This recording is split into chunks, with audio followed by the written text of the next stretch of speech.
I'll tell you what's really emerged: entitlement.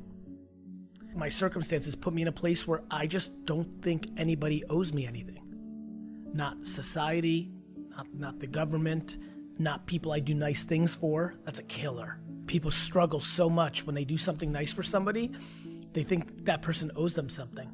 I'm desperately trying to give more value to every person I ever cross paths with and never ask for anything in return. That is literally the framework of my life. My great hope is that I can bring more value to people than they bring to me, and I'm never in a dire situation where I ever have to ask for anything in return. Being an entrepreneur is the win. And I believe we're living through a great era right now where people are looking for the money and the things you can buy with the money from entrepreneurship. And that is why I believe that in the next decade, there will be an enormous conversation of people being unhappy entrepreneurs during this generation. Because it is so in the air in your Instagram stream, success and the perception of success. And I've really started to articulate something that feels really true to me, which is, how do I start making happiness the true North Star, not money?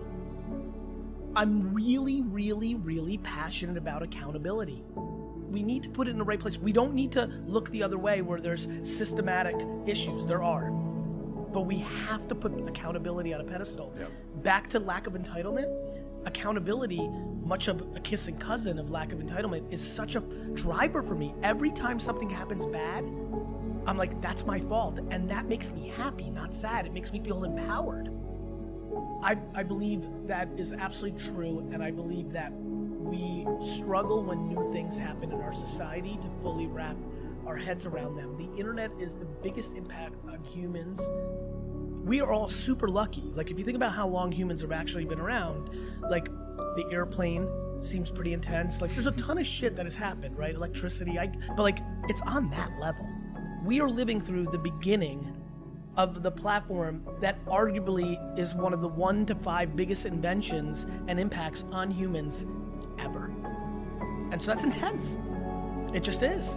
Like, in some ways, certain generations had world wars and other things. Ours is this incredible acceleration of technology.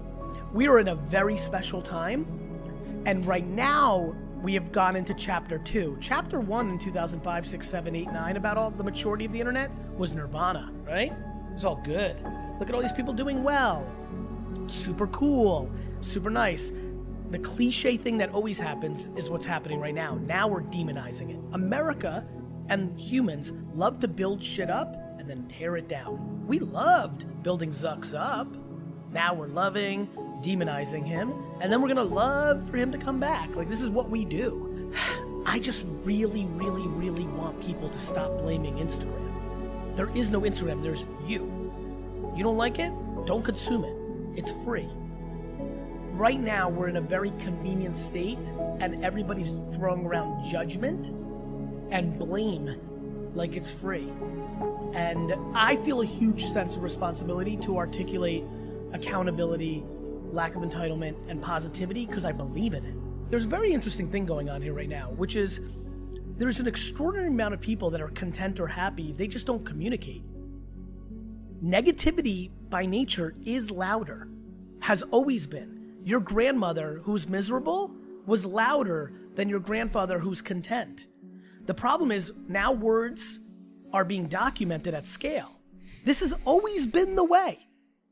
There's nothing different right now. It's just that we can't look at our grandmother's tweets. My grandmother was one of the most super negative people I've ever come across in my life. In my life. Just unbelievably negative. Everything was negative. Every good thing that happened was a conspiracy theory.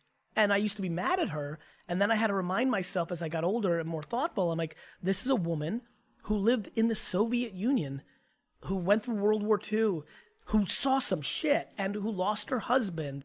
You become more empathetic as you become more thoughtful, but I think we need to get into some real conversations, and right now the conversations are lazy. You'll always be disappointed.